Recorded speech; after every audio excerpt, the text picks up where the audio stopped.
Des élèves de primaire et du secondaire vont être sensibilisés du 24 mai au 7 juin à l'environnement et au développement durable dans le cadre de la campagne La rivière n'est pas une poubelle. Pour ce faire, le syndicat intercommunal d'aménagement hydraulique du bassin de l'Argent-Double s'est associé au Covaldem 11 pour mener cette action auprès des enfants. L'objectif est de sensibiliser les enfants dans l'optique d'éducation à l'environnement et de citoyenneté, puisque ce sont 1300 enfants, élèves du primaire ou du collège de Rieux-Minervois, qui vont être sensibilisés par les équipes du Covaldem sur le tri des déchets.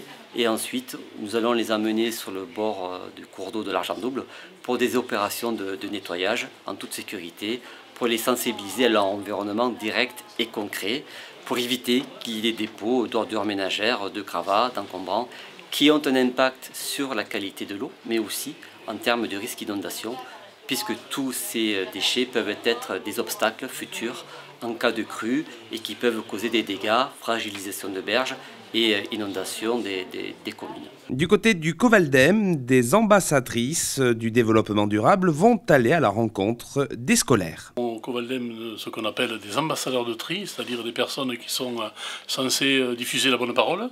Et donc ces ambassadeurs de tri se sont rendus auprès des écoles, auprès du collège, avec des outils que nous possédons au niveau du service. Et donc on proposait aux élèves, donner des outils aux élèves pour qu'ils puissent eux-mêmes devenir petits ambassadeurs du tri et faire passer le message auprès de leurs camarades. Et les enfants d'ailleurs font ça très sérieusement, ils sont très impliqués dans toutes les actions que nous menons avec le Covaldem. Elles sont nombreuses au niveau du territoire de l'Agglo en particulier. Et donc les enfants sont très attentifs et très investis, c'est-à-dire qu'on compte sur eux, ce sera de vrais ambassadeurs. D'autres actions similaires devraient être menées prochainement dans d'autres établissements scolaires.